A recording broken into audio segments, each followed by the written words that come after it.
E hoje eu quero partilhar com vocês o texto que está na primeira carta de Paulo aos Tessalonicenses. Tessalonicenses capítulo 4.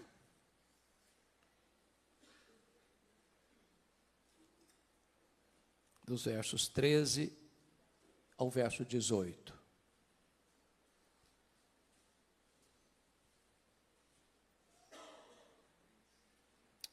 1 Tessalonicenses 4, 13 a 18, lido o texto, mantenha a sua Bíblia aberta comigo, por favor.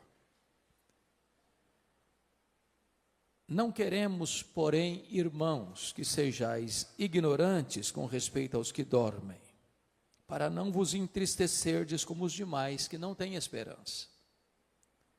Pois se cremos que Jesus morreu e ressuscitou, assim também Deus, mediante Jesus, trará em sua companhia os que dormem. Ora, ainda vos declaramos por palavra do Senhor isto: nós, os vivos, os que ficarmos até a vinda do Senhor, de modo algum precederemos os que dormem. Porquanto o Senhor mesmo, dada a sua palavra de ordem, ouvida a voz do arcanjo e ressoada a trombeta de Deus, descerá dos céus. E os mortos em Cristo ressuscitarão primeiro. Depois, nós, os vivos, os que ficarmos, seremos arrebatados juntamente com eles entre nuvens, para o encontro do Senhor nos ares, e assim estaremos para sempre com o Senhor. Consolai-vos, pois, uns aos outros com estas palavras. Amém. Bom, o apóstolo Paulo, na sua segunda viagem missionária, esteve nesta cidade chamada Tessalônica. É uma cidade grega, até hoje uma das maiores cidades da Grécia, hoje com o nome de Salônica. E Tessalônica era uma cidade importantíssima, porque ela era a capital de uma província, ela era a capital da província da Macedônia.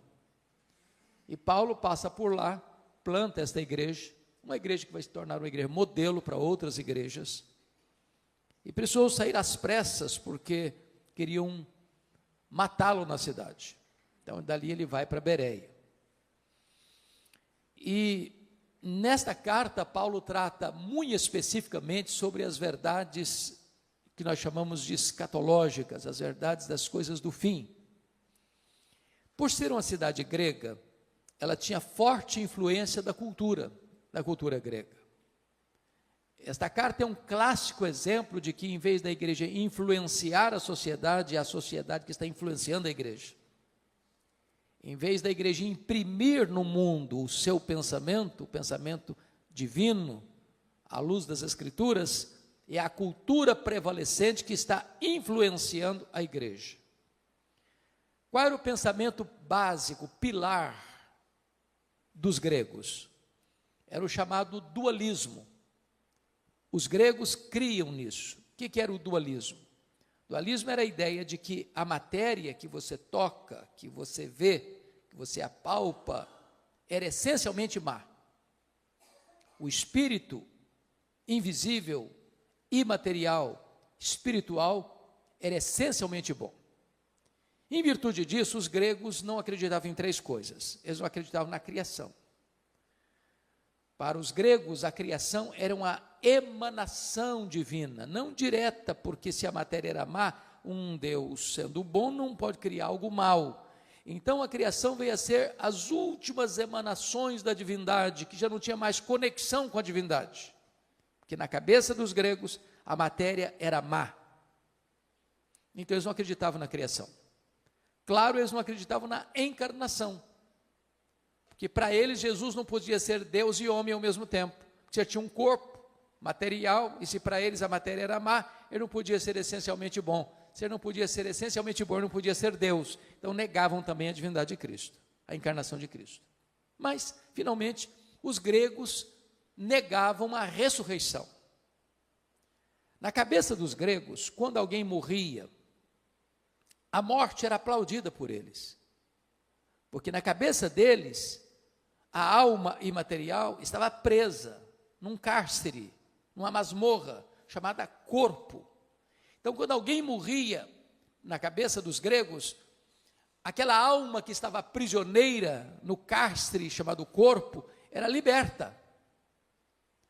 Pensar em ressurreição para eles era um anticlímax, era um retrocesso, porque era pegar aquela alma que fora liberta na morte e trazê-la de volta para a prisão do corpo. Então os gregos não acreditavam em ressurreição. É por isso que quando Paulo pregou em Atenas, a cidade grega, capital da intelectualidade humana, ao ouvirem falar de ressurreição, uns escarneceram. Então, o que estava acontecendo aqui? Quando um crente morria na igreja de Tessalônica, era um desespero só. Porque os crentes de Tessalônica, copiando o que estava acontecendo na sociedade, no mundo, eles não tinham esperança.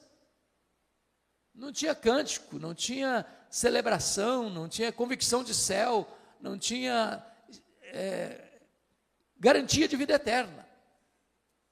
Olha comigo o versículo 13. Não queremos, porém, irmãos, que sejais ignorantes com respeito aos que dormem, para não vos entristeceres como os demais que não têm esperança.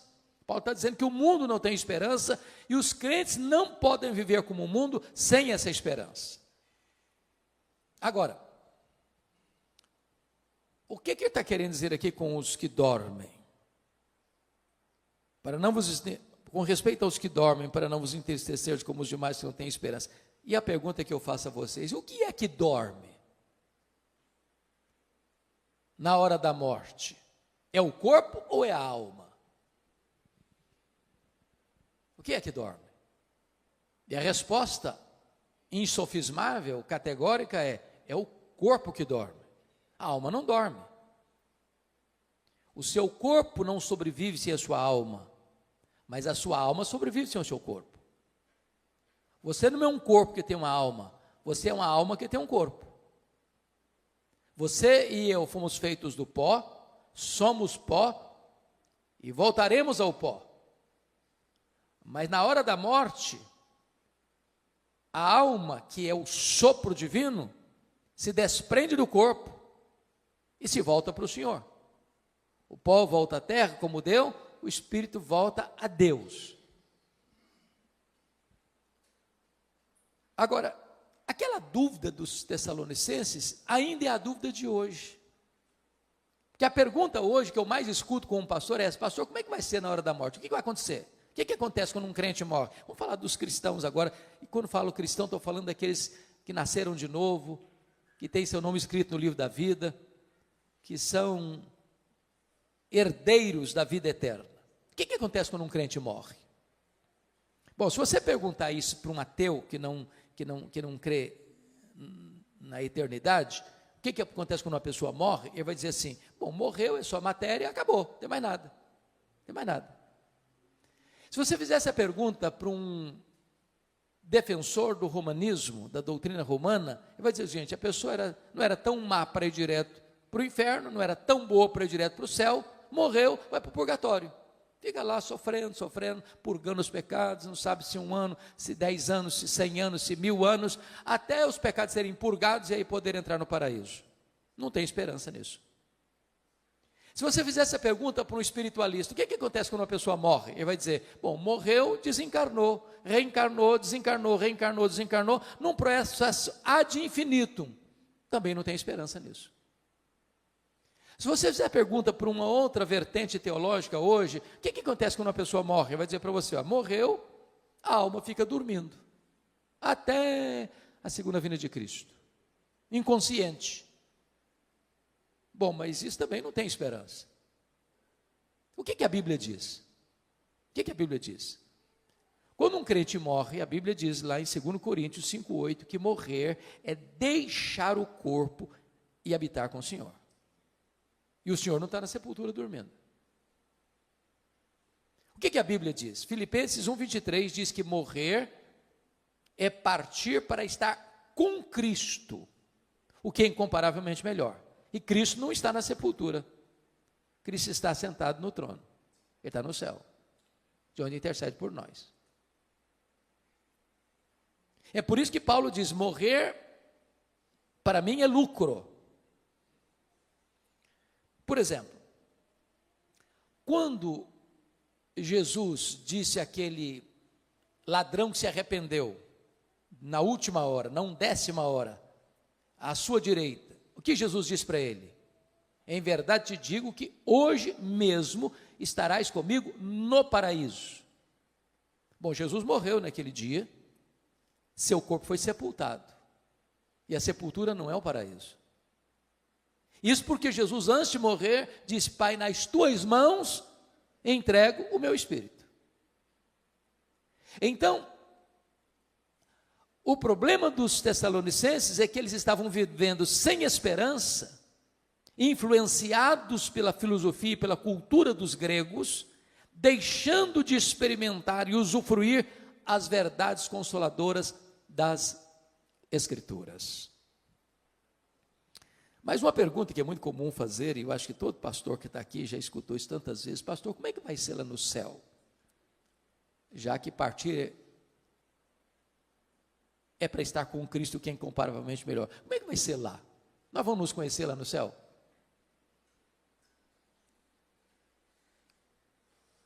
E a resposta óbvia é: claro que nós vamos nos conhecer no céu. É claro. O céu não é retrocesso, o céu é glorificação.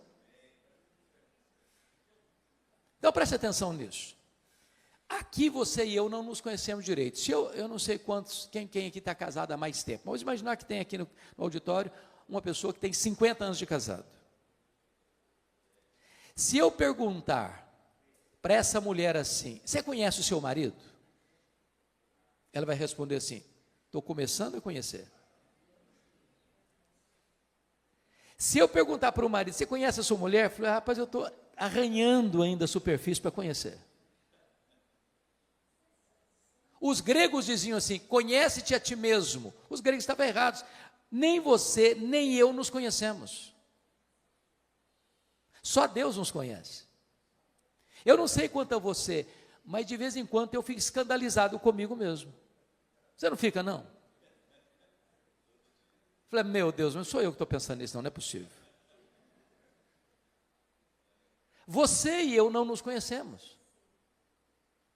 Agora, lá no céu, sem as limitações que nós temos aqui, de tempo, de espaço, de conhecimento, nós vamos nos conhecer. Pense só comigo. Imagine você conviver com alguém a eternidade inteira sem saber quem ela é. Faz sentido isso? Não faz o mínimo sentido. É óbvio que nós vamos nos conhecer. Agora, um detalhe. Lá no céu não vai ter as mesmas realidades que aqui. Por exemplo, Jesus disse que lá no céu nem se casa, nem se dá em casamento. Às vezes as pessoas nutrem um romantismo irreal nesse sentido. E eu já vi muito funeral, sobretudo de uma pessoa que já está casada há muitos anos, vai a esposa primeiro, ou vai o marido primeiro, e um fica lá curtindo, passando a mão assim, na mãozinha já gelada, assim, daqui a pouquinho eu estou indo também, dando a ideia de que vai continuar casado lá no céu. Não vai, não. Casamento é só para essa vida. Aproveita, porque depois não tem mais. Alguém diz: ufa, até que enfim também. Ah, que pena, podia prosseguir. Não vai prosseguir. Então, casamento é só para essa vida. Por isso que a Bíblia diz que tem um curso aí, que o curso é bom, mas o título não é bom. Casados para sempre. Não é verdade isso, não tem casados para sempre. O curso é bom, mas o título, penso eu, não foi feliz. Porque a Bíblia diz que casamento é até que a morte o separe. Então lá no céu não tem casamento. Segunda coisa, lá no céu nós não vamos ser famílias nucleares. Em outras palavras, lá no céu você não vai amar mais quem foi aqui, seu pai, sua mãe, seu marido, sua mulher, seus filhos, seus avós, do que você vai amar Abraão, Isaque e Jacó. Lá nós não vamos ser famílias, José, Pereira, Silva, Oliveira. Não, lá nós vamos ser uma única família, lavada no sangue do Cordeiro. Agora, Paulo não diz o seguinte: nós não estamos aqui especulando. Não é uma questão de especulação. Olha comigo o versículo de número 15, quando ele diz: e sabeis também vós... Não, desculpa, o vento bateu aqui, mudou minha página. 4:15. Ora, ainda vos declaramos por palavra do Senhor isto. Não é especulação, não é uma teoria, não é uma opinião de um teólogo, é revelação de Deus. Isso é o que Deus revelou. Então, a grande pergunta aqui, meus amados, é: onde está a nossa garantia dessa esperança? Qual é a base da nossa esperança? E o apóstolo Paulo vai responder nesse texto, no verso 16, é a parousia. Ora ainda, versículo 16, porque o Senhor, porquanto o Senhor mesmo, dada a sua palavra de ordem, ouvida a voz do arcanjo, e ressoada a trombeta de Deus, descerá dos céus. Então você e eu cremos que Jesus vai voltar. Esse é o pináculo da nossa fé. Esse é a acrópole da nossa esperança. Esse é o ponto culminante da nossa convicção. É a consumação da nossa salvação. Porque notem bem, nós já fomos salvos, nós estamos sendo salvos e nós seremos salvos. Com respeito à justificação, nós já fomos salvos. Com respeito à santificação, nós estamos sendo salvos. Mas com respeito à glorificação, nós seremos salvos. Essa é a nossa convicção. Jesus vai voltar. Ele vai voltar. E não tem corte humana, por mais egrégia que ela seja, que possa cancelar essa agenda. Essa agenda não está estabelecida na terra, nem pelos homens. Ela está estabelecida no céu, pelo próprio Deus. Ele vai voltar. E a pergunta é: como ele vai voltar? Primeiro, ele vai voltar pessoalmente. Está lá em Atos 1, versículos 9 a 11, que quando ele está subindo entre nuvens, 2 anjos descem, e os discípulos perguntam, e eles perguntam para os discípulos, estão olhando: varões galileus, por que estáis olhando para as alturas? Esse mesmo Jesus que vi subir, do mesmo modo, descerá. Ele não vai enviar um embaixador, não será Gabriel, não será Miguel, não será um arcanjo, não será um querubim. Ele mesmo voltará pessoalmente. Segundo, como ele voltará? Ele voltará visivelmente. Lá em Apocalipse 1:7 diz que todo olho o verá, até aqueles que o traspassaram. O que significa isso? Até aqueles que o traspassaram. Lá em João 5, 28 e 29 diz que todos os mortos, quando ele voltar, ouviram a sua voz e sairão dos túmulos. Uns para a ressurreição da vida, outros para a ressurreição do juízo. Aqueles que cuspiram em Jesus, aqueles que esbordoaram a cabeça de Jesus, aqueles que crucificaram Jesus, aqueles que zombaram de Jesus, vão ter que ressuscitar quando ele voltar, e vão ter que ver Jesus na sua glória, na sua vinda. Vai ser o evento mais público da história. Não importa o fuso horário. Agora é exatamente 10 horas e 6 minutos no Brasil. Exatamente agora são 10 horas e 6 minutos da noite, lá no Japão. Não importa se de dia, se de noite ou se à tarde. E Jesus, quando disse isso, estava exatamente trabalhando a questão dos fusos horários. Porque se Jesus volta de noite para nós, ele volta de dia lá para a Ásia. Se ele volta de dia lá para a Ásia, ele volta de noite para o Brasil. Não importa onde a pessoa esteja, em que fuso ela esteja, todo olho o verá. Vai ser o evento mais público da história. Mas em terceiro lugar, como ele voltará? Ele voltará audivelmente, porque o versículo 16 nos informa que, ouvida a voz do arcanjo, ressoada a trombeta de Deus, ele descerá dos céus. Ou seja, vai ser com o maior alarido da história. Não tem um arrebatamento secreto que ninguém viu, ninguém percebeu. Não, é público, é visível, é audível. Não haverá caverna tão profunda, não haverá deserto tão inóspito, não haverá montanhas tão geladas, onde as pessoas estejam que não ouçam o ruído, o alarido, a publicidade desse som, quando Jesus voltar para buscar a sua noiva, a sua igreja. como Jesus voltará. Quarto lugar, ele voltará repentinamente. Diz no sermão profético de Jesus que vai ser como um relâmpago que risca os céus do Oriente ao Ocidente. Quando está chovendo muito, está dando uma tempestade, você vê relâmpagos e você escuta trovões. Qual que acontece primeiro? O relâmpago ou o trovão? Ambos ao mesmo tempo. Você vê o relâmpago primeiro, porque a velocidade da luz é maior do que a velocidade do som. Então, um relâmpago ele risca os céus num átimo de tempo. Vai ser com essa rapidez. Paulo, em 1 Coríntios 15, vai comparar como um abrir e fechar de olhos. Quantas vezes você abre e fecha os olhos por dia? Você não sabe. É automático. Aliás, Paulo vai usar uma palavra lá em 1 Coríntios 15, num momento, e a palavra momento no grego é a palavra átomos, de onde vem a palavra portuguesa átomo. Vai ser com esta rapidez, o faiscar de uma estrela, o dardejar da cauda de um peixe, ou o abrir e fechar de olhos, que Jesus voltará.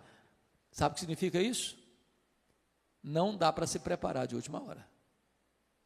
Não dá para encher a botija de azeite na última hora.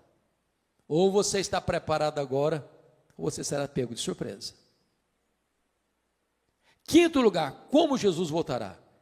Ele voltará não só repentinamente, mas ele voltará também inesperadamente.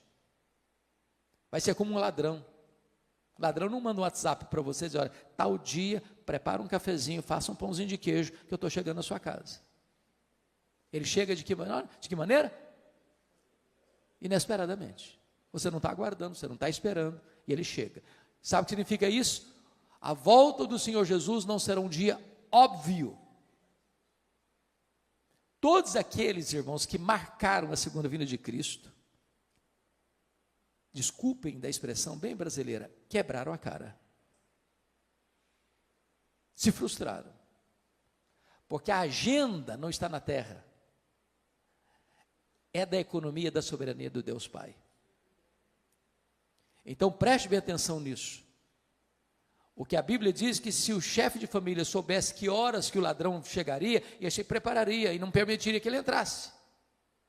Vai ser assim. Vai ser um dia comum. O dia que você levanta, vai trabalhar, se levanta, vai levar filho na escola, se levanta, vai fazer uma viagem, se levanta e vai ficar em casa mesmo. Não vai ser um dia óbvio, vai ser agora, está tudo indicando que vai ser hoje. Não vai ser assim. Penúltimo lugar, como Jesus voltará? 1 Tessalonicenses 5 diz que vai ser inescapável, uma volta inescapável. Vai ser como uma mulher grávida que está para dar à luz. Quando uma mulher está grávida, ela vai dar à luz. Não dá para dizer, está cancelada a gravidez. Pronto, agora não vai mais nascer nada. Não, vai nascer. É inescapável. Em outras palavras, não tem nenhuma autoridade na terra, por mais poderosa que ela seja, pode dizer, Jesus não voltará. Não, é inescapável, ele voltará sim. E ele voltará como o Rei dos Reis, como o Senhor dos Senhores, como o Juiz de vivos e de mortos. Ele voltará para estar assentado no trono e julgar as nações. Finalmente, como ele voltará? Ele voltará vitoriosamente. Ele voltará para matar o anticristo com o sopro da sua boca. Ele voltará para lançar no lago do fogo o anticristo e o falso profeta. Ele voltará para jogar o diabo no lago do fogo, para ser atormentado para toda a eternidade. Ele voltará para lançar no lago do fogo o inferno e a morte. Ele voltará para lançar no lago do fogo todos aqueles cujos nomes não foram encontrados no livro da vida. Ele voltará para colocar todos os inimigos debaixo dos seus pés. Ele voltará para reinar com a sua igreja para sempre e sempre e sempre. É uma vinda vitoriosa. Isso é um pilar da nossa esperança. Jesus voltará. E é curioso que Paulo diz assim, preste bem atenção nisso. Versículo 15. Ora, ainda vos declaramos por palavra do Senhor isso, nós os vivos, os que ficarmos até a vinda do Senhor. Paulo era o maior teólogo e é ainda considerado o maior teólogo da história do cristianismo. Mas ele esperava a segunda vinda de Cristo para os seus dias. Há muitas pessoas que hoje, do alto da sua sapiência teológica, dizem, não, esquece, vai demorar mais de 500 anos ainda, vai demorar mais de 1000 anos ainda. Nenhum de nós tem essa autoridade para dizer isso. Aliás, nós deveríamos estar na ponta dos pés, na linguagem de Pedro, na segunda carta, capítulo 3, aguardando e apressando o dia da vinda do Senhor, e dizendo, Maranata, ora vem, Senhor Jesus. Mas se nós temos a revelação como primeiro pilar da nossa esperança, se nós temos a parousia, a segunda vinda como segundo pilar da nossa esperança, em terceiro lugar, nós temos a ressurreição como terceiro pilar da nossa esperança. Compare aí o versículo 16 na parte B.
Poder diz, e ressoada a trombeta de Deus, descerá dos céus, e os mortos em Cristo ressuscitarão primeiro.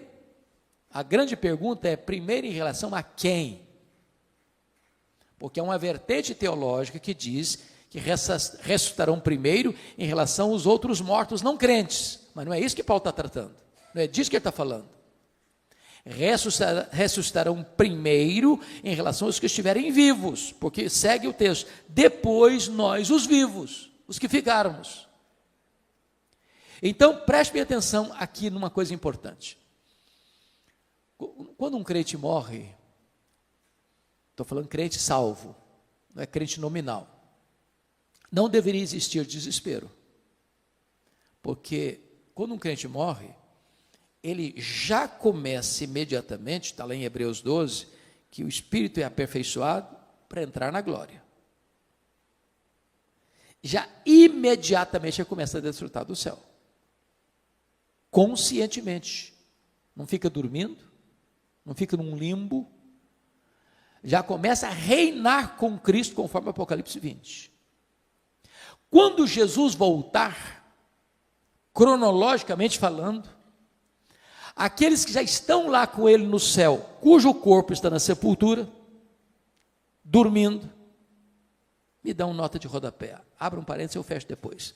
Por que usa a metáfora dormindo, ou dormir no Senhor? Por que essa metáfora? Porque esse eufemismo é uma figura de linguagem para amenizar uma coisa. Em vez de você dizer assim, o cara morreu, aí você diz, ele dormiu no Senhor. Por duas razões. Porque quem dorme está fazendo o quê? Está descansando. Você dorme porque você precisa descansar. Apocalipse 14, 13 diz, bem-aventurados aqueles que desde agora morrem no Senhor, para que descansem das suas fadigas. Segunda razão porque usa a figura do dormir, porque quem dormiu vai acordar. Se não acordou, não dormiu, morreu.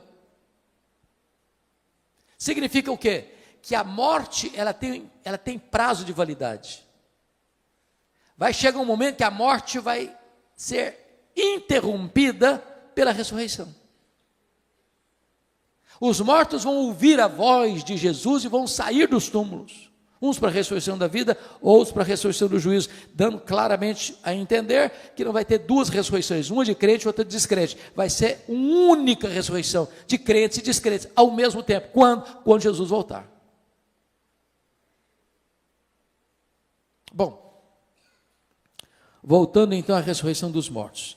Ele está falando de ressurreição dos mortos, primeiro em relação aos que estiverem vivos, porque aqueles que virão com Jesus, que estão lá desde Abel, voltarão com Jesus, aquela alma que já está glorificada, que já está reinando com Cristo, e agora este corpo que acabou de ressuscitar, com características específicas, corpo imortal, incorruptível, poderoso, glorioso, espiritual, celestial, semelhante ao corpo da glória do Senhor Jesus. Aquela alma agora então entra dentro desse corpo que está glorificado. Agora sim a glorificação está plena, completa, e então estaremos para sempre com o Senhor. Os que estiverem vivos não podem subir do jeito que nós temos, um corpo mortal e corruptível. Então, 1 Coríntios 15 diz que seremos transformados e arrebatados com um corpo de glória, para estarmos para sempre com o Senhor. Mas a questão é, como é que vai ser o corpo da ressurreição? Paulo não trata aqui, mas Paulo trata desse assunto lá em 1 Coríntios capítulo 15. Eu queria que você fosse rapidinho comigo para lá. 1 Coríntios 15. Por favor, olha aí. Aliás, essa é a pergunta que eu mais escuto como pastor. Como é que vai ser o nosso corpo? Como é que vai ser o nosso corpo? Etc e tal. Aqui Paulo responde isso, de forma muito clara. 1 Coríntios 15, a partir do verso 35. Mas alguém dirá, como ressuscitam os mortos? Em que corpo vem? Paulo responde, ironizando com eles, insensatos, ou insensato. Ele está fazendo uma pergunta muito óbvia. E aí ele vai usar 3 figuras para mostrar para nós como será o nosso corpo. A primeira figura está no versículo 36, é a figura da semente. A segunda figura está no verso 39, é a figura da carne. A terceira figura está no verso 40, a figura dos corpos celestiais. Então vamos dar uma olhadinha nisso? O que Paulo está dizendo no versículo 36 é o seguinte, que quando um crente morre, o corpo dele é uma semente. Quando você semeia na terra uma semente de milho, de feijão, de soja, o que vai brotar dali tem a mesma natureza, mas não é a mesma coisa.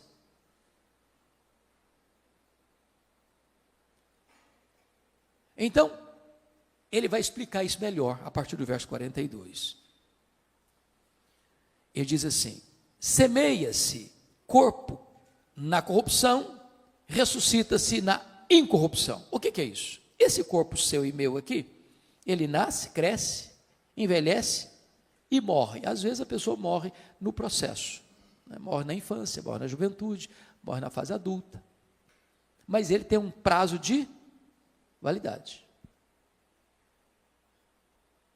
Esse corpo nosso aqui fica velho, cansado, senil, caquético e morre. Esse corpo aqui tem fraquezas que vão se avolumando. Por exemplo, nós temos fraquezas físicas. Querendo ou não, o tempo vai esculpindo em nosso rosto algumas rugas indisfarçáveis. Falando baixinho, as mulheres são mais espertas do que os homens. Elas driblam isso um pouco melhor com um bom cosmético. Às vezes se acorda de manhã, é um caos. Depois de um bom cosmético, vira um cosmos. Daqui a pouquinho uma cirurgia plástica ajuda muito. Mas chega uma hora que ainda que o famoso cirurgião plástico Pitangui ressuscitasse dos mortos, não teria mais jeito. As mãos já estão trôpegas, os joelhos bambos, as pernas fracas, os olhos embaçados. E diz os entendidos que cada fio de cabelo branco que brota na sua cabeça é a morte chamando você para um duelo. Eu acho que até um exército acampado ao meu redor. Temos fraquezas físicas. Os seus fugiram todos, mas a barba está aí para não deixar você escapar. Temos fraquezas emocionais. Há momentos na vida que você se desespera. E você nem consegue chorar, você só consegue gemer e dizer, meu Deus, eu não aguento mais. Temos fraquezas morais. Você e eu já prometemos para Deus, com lágrimas nos olhos, meu Deus, eu não vou cometer mais esse erro. Eu não vou cometer mais esse pecado. E daqui a pouco você se flagra cometendo o mesmo erro, o mesmo pecado. Não é porque faltou para você sinceridade, não, faltou para você poder. Somos fracos. Temos fraquezas espirituais. Somos um ser ambíguo, paradoxal, contraditório. O bem que queremos fazer não fazemos, o mal que não queremos praticamos. Somos fracos. Eu, quando passo pelas livrarias, e eu faço isso praticamente toda semana, procurando ver o que está saindo de novo, e vocês todos sabem que os livros mais publicados no Brasil e no mundo são livros de autoajuda. São livros que dizem assim para você, você é forte, você tem a força, você é um gigante. Basta você acordar, você é um gigante. E a Bíblia diz exatamente o contrário. A Bíblia diz que nós somos fracos. Mas muito fracos. A Bíblia diz que Deus conhece a nossa estrutura e sabe que somos pó. Então, esse corpo aqui, não adianta congelar, não adianta inventar. Não, ele vai envelhecer mesmo. Vai ficar enrugado mesmo. E quem não quiser ficar velho, é só morrer na infância também, está resolvido o assunto. Então, a semente que você joga é de um corpo corruptível. Mas o que vai brotar da sepultura na ressurreição é um corpo incorruptível. Não vai ficar velho, não vai ficar cansado, não vai ficar doente, não vai ter defeito físico, não vai ter estresse. É um corpo incorruptível. Segundo lugar, olha o que está acontecendo no verso 42. Semeia-se em desonra, ressuscita-se em glória. Ô irmãos, vocês que são crentes há muito tempo, os pastores aqui presentes, quantas vezes você e eu já visitamos um crente querido numa CTI de hospital, já há anos internado. Maurício está aqui, e seu vovô, irmão tão querido, Lair Boechat. Quantos anos, Maurício, você ficou 7 anos em coma. 7 anos em coma.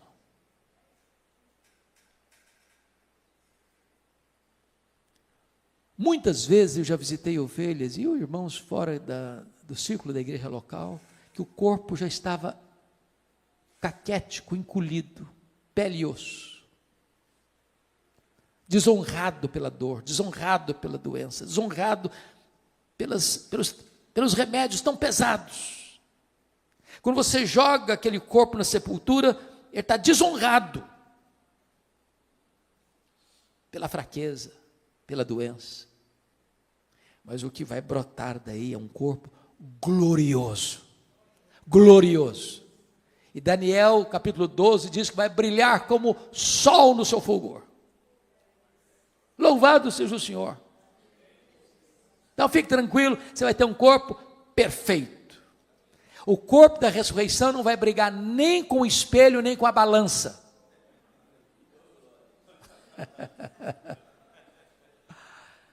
Terceiro, olha o versículo 43, ressuscita, semeia-se em fraqueza, ressuscita-se em poder. Eu acho incrível, irmãos, o ciclo da vida.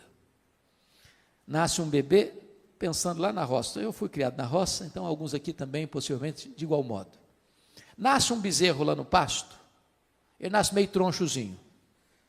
Daqui a pouquinho, o bichinho já está de pé, daqui a pouquinho já está mamando, daqui a pouquinho já está correndo. Nasce uma criança, é 100% dependente. Chega um ano, totalmente dependente. E aí, de repente, cresce, começa a andar, começa a correr, de repente um adolescente, vaidoso, um jovem com os músculos tonificados, daqui a pouquinho já está adulto, já está andando mais assim, mais moderadamente, daqui a pouquinho já não corre mais, daqui a pouquinho os passos já estão mais lentos, daqui a pouquinho está precisando de uma muleta, daqui a pouquinho está precisando de uma cadeira de rosa, daqui a pouquinho está precisando de uma maca, daqui a pouquinho já está, mais do que um bebê, totalmente dependente de novo. Semeia-se em fraqueza, ressuscita-se em poder. Você quer saber como é que vai ser o nosso corpo poderoso? Olha o corpo de Jesus ressurreto. Ele entrava numa casa fechada, sem precisar abrir a porta. Ele saía lá de Jerusalém e aparecia lá na Galileia, 154 quilômetros, sem precisar percorrer o trecho. Ele foi assunto aos céus com o seu corpo glorificado. Agora deixa eu fazer uma perguntinha. Onde fica o céu? A que distância o céu está da terra? O nosso universo, diz os estudiosos, tem mais de 93 bilhões de anos-luz de diâmetro. Sabe o que significa isso? Se você voar à velocidade da luz, 300 mil quilômetros por segundo, nessa velocidade você demoraria mais de 93 bilhões de anos para chegar lá. Onde está o céu? Pergunto a vocês, com que velocidade Jesus voltou para o céu? Velocidade da luz? 300 mil quilômetros por segundo? Se ele voltou na velocidade da luz, ele está logo ali na esquina do universo ainda, depois de 2000 anos. Sabe o que significa que nós teremos um corpo poderoso? Significa que novos céus e nova terra será todo o ambiente do nosso habitat. Vou dar uma puladinha no céu, dar uma puladinha na terra. Quanto tempo um anjo gasta para vir do céu à terra? Quanto tempo? Sabe o que significa isso? Nós não estaremos como os anjos, como o corpo ressurreto de Jesus, sujeito às mesmas leis que nos governam agora. É por isso que o hino diz, nem metade da glória celeste jamais se contou ao mortal. Mas vamos à segunda imagem, à segunda figura? Como é que vai ser o nosso corpo? Confira aí comigo agora o versículo 39. Nem toda a carne é a mesma, porém uma é a carne dos homens, outra é a carne dos animais, a outra a carne das aves, a outra a carne dos peixes. Uai, Paulo, eu não estou te entendendo agora. Será que Paulo está dizendo aqui que também os animais, as aves e os peixes vão ressuscitar? É disso que ele está tratando?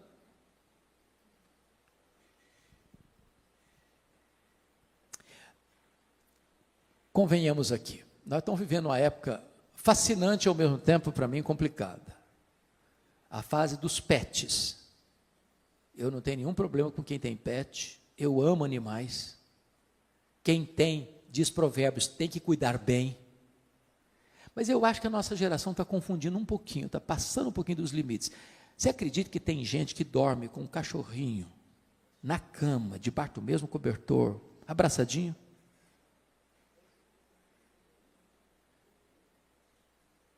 Eu estava num voo internacional há uns 3 anos, lá em Washington, vindo para o Brasil.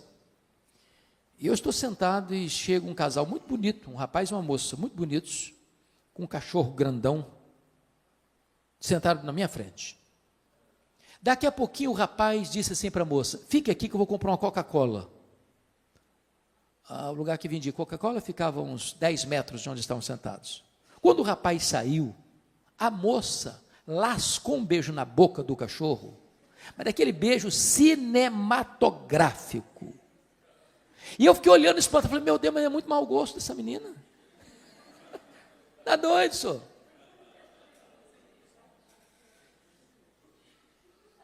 Há poucos dias uma irmã me liga, uma irmã da igreja. Falou: pastor, eu estou ligando para o senhor porque eu queria saber se a minha cachorrinha vai para o céu.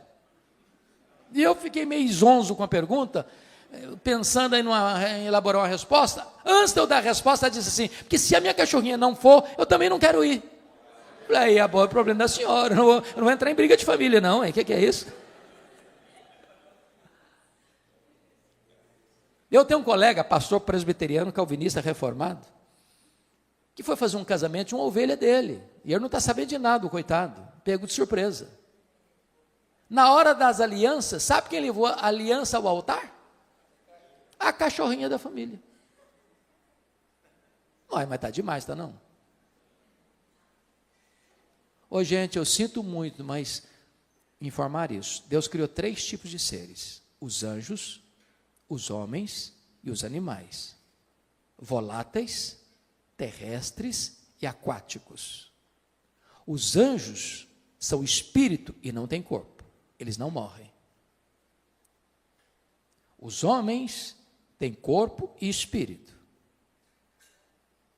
Morre o corpo, o espírito volta para Deus. Os animais, voláteis, terrestres e aquáticos, têm corpo e não têm espírito. Morreu, acabou. Jesus não foi para a cruz para redimir cachorro, peixe e papagaio.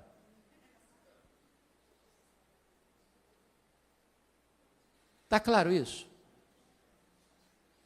Então, deixa eu ilustrar, para entender bem o que Paulo está dizendo. Um é a carne dos homens, outra é a carne dos animais, outra é a carne das aves, outra é a carne dos peixes. O que ele está querendo dizer? Então, eu vou ilustrar para você entender o que Paulo está querendo dizer. Imagine você que numa família que vai se perpetuar, essa família tem um cachorrinho de estimação, essa família tem um papagaio de estimação, e esta família tem um peixe lá no aquário de estimação, certo? Agora imagine você que morre o cachorrinho da família. Aí a família vai lá no quintal, abre uma cova profunda e sepulta o cachorrinho. 100 anos depois, morre o papagaio. A família vai lá na mesma cova, abre a cova, o que tem lá dentro? Pó de quê? Pó de cachorro. Sepulta o papagaio na mesma cova. 100 anos depois, morre o peixe. Ela vai lá na mesma cova, abre lá, o que tem lá dentro? Pó de cachorro e pó de papagaio, pó de ave. Aí sepulta o peixinho lá dentro. 100 anos depois, morre alguém da família. Vai lá e abre a cova, o que tem lá dentro? Pó de cachorro, pó de papagaio, pó de peixe. Aí sepulta a pessoa lá dentro da mesma cova. 100 anos depois, morre outra pessoa da família, vai lá e abre a cova. O que tem lá dentro? Pó de cachorro, pó de papagaio, pó de peixe, pó de gente, pó de homem. E na hora que Jesus voltar, como é que vai ser? Está tudo misturado, é pó, tudo é pó, tudo é pó. Tudo é pó. Como é que vai ser então? Vai ressuscitar tudo junto? Vai ressuscitar pó de cachorro, vai voltar a ressuscitar pó de papagaio, pó de peixe, pó de gente? Não. O que Paulo está nos ensinando Um é a carne dos homens, outra é a carne dos animais, outra é a carne dos aves, outra é a carne dos peixes. Mas quando Jesus ressuscitar, só pode gente vai ouvir a voz dele e sair do túmulo. Pastor, como é que fica esse negócio de cremar? Vai comprometer a ressurreição? Eu pergunto a vocês, o que aconteceu nas Torres Gêmeas do dia 11 de setembro de 2001? 3.000 graus centígrados, viraram pó. O que acontece quando uma pessoa é comida por um monstro marinho que vai soltando partículas do corpo dele para milhares de quilômetros mar adentro? Quando Jesus voltar, todos vão ouvir a sua voz. Não importa se apenas uma partícula de pó, o Senhor que criou o universo sem matéria pré-existente é poderoso para ressuscitar o seu corpo de maneira incorruptível, imortal, poderosa, gloriosa, espiritual e celestial. Mas deixa eu terminar. A última figura que Paulo usa está aí no versículo 40. Também há corpos celestiais e corpos terrestres. Sem dúvida, uma é a glória dos celestiais e outra dos terrestres. Uma é a glória do sol, outra é a glória da lua, outra é a glória das estrelas, porque até entre estrela e estrela há diferenças de esplendor, pois assim também é a ressurreição dos mortos. O que Paulo está querendo ensinar com aqui? Eu creio, pastor, que ele está falando aqui daquilo que nós chamamos de galardão. Todos vão brilhar, mas nem todos vão brilhar com a mesma intensidade. Uma é a glória do sol, outra é a glória da lua, outra é a glória das estrelas, porque até entre estrela e estrela há diferença de esplendor. Assim também é a ressurreição dos mortos. Está lá em Daniel 12, que quem a muitos conduzir a justiça brilharão como o sol no seu fulgor. Eu acho aqui para nós que tem alguns crentes que vão chegar no céu meio lusco-fusco. Está escrito lá em 1 Coríntios 3, versículos 11 a 15, que ninguém pode lançar outro fundamento além daquele que já foi posto, o qual é Cristo Jesus. E eu, como prudente construtor, edifiquei sobre o fundamento. Agora, quando se edifica sobre o fundamento, você tem que escolher o material. Tem gente que escolhe material nobre, como ouro, prata e pedras preciosas. Outro vai construir com material perecível, como madeira, palha e feno. O fogo provará a obra de cada um. Se a obra de cada um provada pelo fogo permanecer, esse receberá galardão. Mas se a obra de alguém que construiu sobre o fundamento com material perecível e vai ser consumido pelo fogo, esse vai ser salvo, como que através do fogo, mas não receberá galardão. Tem crente que vai entrar no céu com cheiro de fumaça.